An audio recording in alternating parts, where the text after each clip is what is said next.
નમસ્કાર મિત્રો, ફરી એકવાર હાર્દિક સ્વાગત છે મિત્રો તમારું આ અમારા આજના નવા વિડીયોમાં.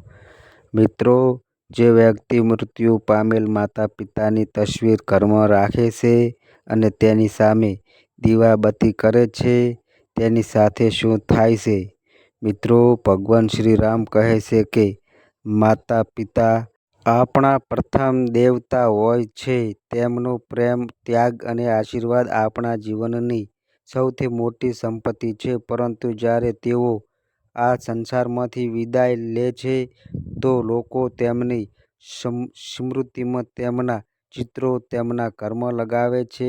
એવામાં એ પ્રશ્ન ઉઠે છે કે શું મૃત્યુ પામેલ માતા પિતાની તસવીર ઘરમાં લગાવવી જોઈએ કે નહીં? શું તેનો કોઈ આધ્યાત્મિક પ્રભાવ હોય છે? મિત્રો, આજની આ અલૌકિક કથામાં ભગવાન શ્રી રામજી સ્વયં એક ભક્તને આ રહસ્યની અવગત કરાવે છે. આ પ્રાચીન સમયની વાત છે. એક દિવસે નારદજી પૃથ્વી પર ભ્રમણ કરવા નીકળ્યા હતા. ત્યારે તેમણે જોયું કે અમુક લોકો કોઈ મૃત્યુ વ્યક્તિની ચિતા પાસે ઊભા રહીને રડી રહ્યા હતા અને મનમાં દુઃખી થઈ રહ્યા હતા. થોડા સમય બાદ મૃત્યુ વ્યક્તિના પરિજનોએ તેમનું ચિત્ર તેમના ઘરમાં લગાવ્યું અને તેમની સમક્ષ બેસીને પૂજા તેમજ સ્મરણ કરવા લાગ્યા. આ દ્રશ્ય જોઈને દેવર્ષિ નારદ સ્તબ્ધ થઈ ગયા અને વિચારવા લાગ્યા કે જે વ્યક્તિનું મૃત્યુ થઈ ગયું છે, તેના પરિજન તેના ચિત્રને ઘરમાં કેમ લગાવી રહ્યા છે? તે વ્યક્તિ હવે આ સંસારથી મુક્ત થઈ ગયો છે, પછી તેનું ચિત્ર ઘરમાં રાખવાનો શું ફાયદો? શું આવું કરવાથી મૃત વ્યક્તિની કૃપા પ્રાપ્ત થાય છે અથવા તો કંઈક બીજું? દેવર્ષિ નારદ આ દ્રશ્ય જોઈને કંઈ સમજી ન શક્યા. તેઓ આ પ્રશ્નોના ઉત્તર મેળવવા માટે ભગવાન શ્રી હરિ વિષ્ણુજી પાસે વૈકુંઠ તરફ પ્રસ્થાન કરવા લાગ્યા. જ્યાં પહોંચીને ભગવાન શ્રી હરિ વિષ્ણુજીને પ્રણામ કર્યા. ભગવાન વિષ્ણુજી દેવર્ષિ નારદને જોઈને સમજી ગયા કે આજે તેઓ કોઈ સંદેશ લઈને પધાર્યા છે. ત્યારે ભગવાન વિષ્ણુ બોલ્યા, હે બ્રહ્માનંદ, તમારું વૈકુંઠ લોકમાં સ્વાગત છે. આજે કયા ઉદ્દેશથી તમે અહીં પધાર્યા છો? કઈ ચિંતા તમને વ્યથિત કરી રહી છે? નિશ્ચિત તમે આજે કોઈ શંકાના સમાધાન માટે અહીં આવ્યા છો. ભગવાન વિષ્ણુની વાણી સાંભળીને દેવર્ષિ નારદ કહે છે, હે પ્રભુ, આજે હું તમારી પાસે એક જાણવા આવ્યો છું કે પૃથ્વી પર જ્યારે કોઈ વ્યક્તિનું મૃત્યુ થાય છે, તો તેના પરિજનો તેના ફોટા ઘરમાં કેમ લગાવે છે? શું આવું કરવું યોગ્ય છે? આવું કરવાથી પરિજનોને શું લાભ થાય છે? શું મૃત વ્યક્તિના આશીર્વાદ તેમના ઉપર બનેલા રહે છે? દેવર્ષિ નારદજીની વાત સાંભળીને ભગવાન શ્રી હરિ વિષ્ણુજી બોલ્યા, હે દેવર્ષિ, આજે તમે એક અત્યંત મહત્વપૂર્ણ પ્રશ્ન પૂછ્યો છે. તમારા આ પ્રશ્નના ઉત્તરમાં સમસ્ત માનવ જાતિનું કલ્યાણ છુપાયેલું છે. હે નારદજી, હું તમને આ પ્રશ્નનો ઉત્તર એક અલૌકિક કથાના માધ્યમથી આપું છું. તમે આ કથાને અંત સુધી ધ્યાનપૂર્વકથી અવશ્ય સાંભળજો, કારણ કે જે કોઈ વ્યક્તિ આ કથાને પૂર્ણ રૂપથી શ્રાવણ કરે છે, તેના ઉપર મારી કૃપા સદાય બની રહે છે. દેવર્ષિ નારદ બોલ્યા, હે પ્રભુ, હું તમને વચન આપું છું કે જ્યાં સુધી તમે આ કથા સંભળાવશો, હું તેને પૂરી શ્રદ્ધા અને ધ્યાનથી સાંભળીશ. કૃપા કરીને તમે મને તે કથા સંભળાવો. ત્યારે ભગવાન શ્રી વિષ્ણુજી કથા આરંભ કરતા બોલ્યા, હે બ્રહ્માનંદ દેવર્ષિ નારદ, આ ખૂબ પ્રાચીન કાળની વાત છે, જ્યારે ભારતમાં રામદાસ નામનો એક યુવક રહેતો હતો. રામદાસ ભગવાન કૃષ્ણનો પરમ ભક્ત હતો. તે રામદાસ સાચા ધર્મનું પાલન કરતો હતો અને તેના માતા પિતાની સેવા કરતો હતો. સમય ધીરે ધીરે વીતતો ગયો અને તે તેના માતા પિતા સાથે એક સુખમય જીવન વિતાવી વિતાવિત કરી રહ્યો હતો. રામદાસની પત્નીનું નામ સાધના હતું. સાધના પણ એક ચરિત્રવાન, ધર્મનિષ્ઠ અને પતિવ્રતા સ્ત્રી હતી. રામદાસ અત્યંત પરિશ્રમી હતો. તે આખો દિવસ શ્રદ્ધાથી પરિશ્રમ કરતો અને જે કાંઈ કામ મળતું તેનાથી પરિવારનું પાલન પોષણ કરતો હતો. તેને પોતાના માતાપિતાથી અત્યંત પ્રેમ હતો. પછી એક દિવસ અચાનક તેના માતાપિતાનું મૃત્યુ થઈ ગયું. રામદાસ અત્યંત દુઃખી થઈ ગયો. માતાપિતાના અંતિમ સંસ્કાર કર્યા બાદ તેના ઘરના પૂજા સ્થાનમાં તેના માતાપિતાના ખૂબ જ મોટા બે ચિત્રો સ્થાપિત કરી દીધા અને પ્રતિ દિવસ તેમની પૂજા કરવા લાગ્યો. હવે તેનું જીવન તેના માતાપિતાની પૂજા કરતાં વિતાવવા લાગ્યું. થોડા દિવસો બાદ તેના જીવનમાં અજીબ ઘટનાઓ ઘટવા લાગી. માનસિક અશાંતિ વધવા લાગી. ઘરમાં કલેશ કંકાસ થવા લાગ્યા અને સપનામાં વિચિત્ર દ્રશ્યો જોવા લાગ્યો. હવે તેની પત્ની સાધના સાથે પણ તેનો રોજ ઝઘડો થવા લાગ્યો. રામદાસનું મન પૂરી રીતે અશાંત બની ગયું હતું. એક દિવસ તે ગંગાના ઘાટ પર બેસીને રડવા લાગ્યો. તે ગંગા નદીના કિનારે શ્રીકૃષ્ણનું એક મંદિર હતું.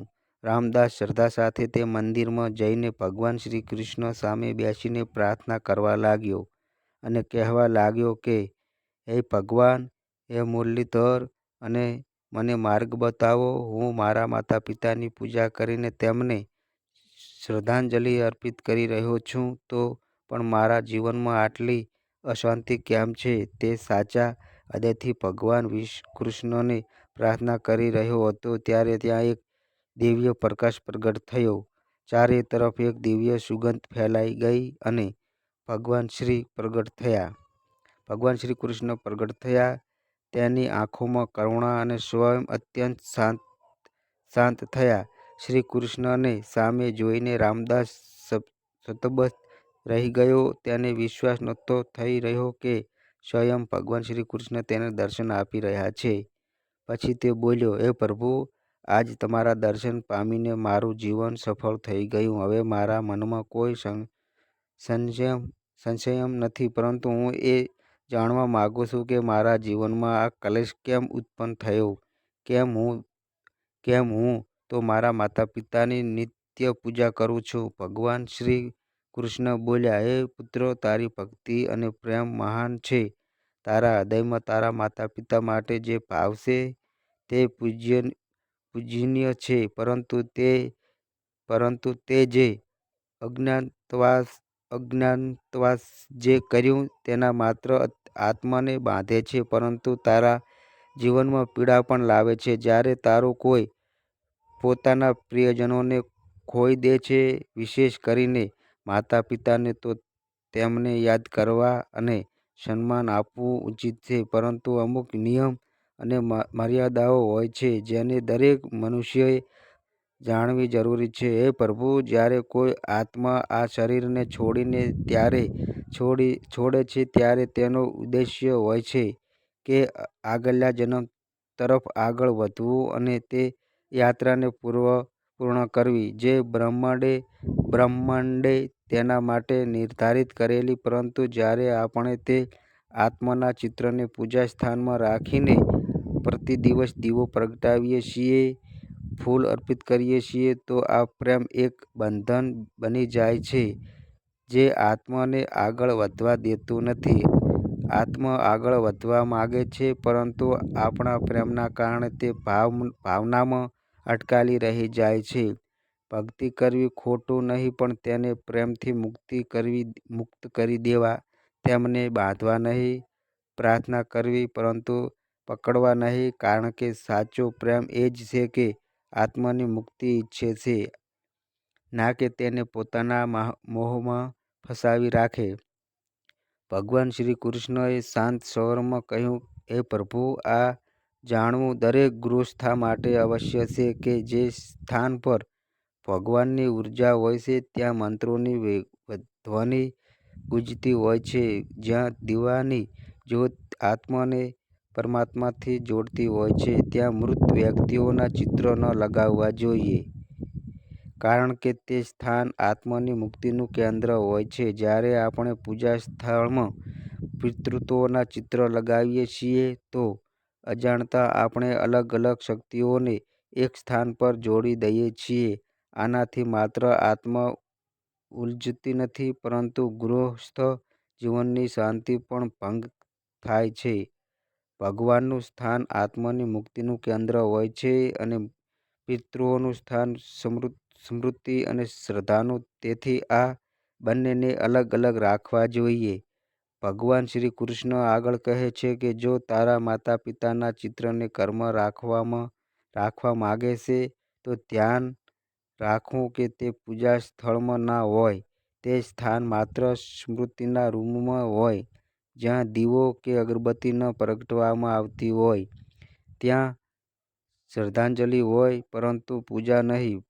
પૂજા ત્યાં જ હોય જ્યાં ભગવાનનું આહ્વાન કરીએ છીએ અને સ્મરણ કરીએ છીએ, જ્યાં આપણે કોઈને પ્રેમપૂર્વક યાદ કરીએ છીએ. હે પ્રભુ, પ્રેમ અને પૂજા અંતરને સમજવું જરૂરી છે. જે આત્મા જઈ ચૂકી છે તેનું સન્માન કરવું, પરંતુ ઈશ્વરની પૂજા અને આત્માને સ્મૃતિનો માર્ગ એક જેવો ન બનાવવો. આ જ સાચો ધર્મ છે. જે સંતાપ તમારા મનમાં છે તે સ્વાભાવિક છે. માતા પિતાના નિધનમાં દરેક સંતાન તેમના માટે કંઈક કરવા માગે છે. પિતૃઓની શાંતિ માટે શ્રદ્ધા અને તર્પણ સર્વોત્તમ ઉપાય છે. આ વૈદિક કર્મોના માધ્યમથી તમે આ માત્ર તેમને સન્માન આપો છો, પરંતુ તેમની આગળની યાત્રા માટે આધ્યાત્મિક શક્તિ પણ પ્રદાન કરો છો. અને આ જ સાચી સેવા છે. જે ચાલ્યું ગયું છે તેને મોહમાં ન બાંધવા જોઈએ. પ્રેમથી મુક્ત કરી દેવા એ પુત્રનો ધર્મ છે. આ સંસાર માયા છે. આત્મા આવે છે, અનુભવ કરે છે અને પછી ચાલી જાય છે.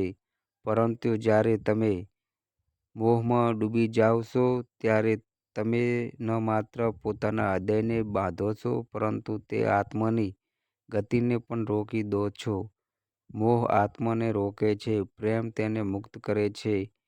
જે પણ પુણ્ય કાર્ય કરો, તમે તેના નામ પર કરો. જેમ કે ગરીબોની સેવા કરવી, ભૂખ્યાને ભોજન કરાવવું, વૃક્ષારોપણ કરવું. આ કર્મો તમારા જીવનમાં તમારા માતા પિતાના આશીર્વાદના રૂપમાં પાછા આવે છે. પ્રેમને કર્મમાં બદલો. આ જ સાચી શ્રદ્ધાંજલિ કહેવાય છે. ભગવાન શ્રી કૃષ્ણએ આશીર્વાદ આપતા કહ્યું, હે પુત્ર, તારા માતા પિતાએ તને ખૂબ જ પ્રેમ આપ્યો. તેમણે પોતાનું સંપૂર્ણ જીવન તારા માટે અર્પિત કર્યું. હવે સમય આવી ગયો છે કે તું તારા પ્રેમમાં તેમને બાંધવાનું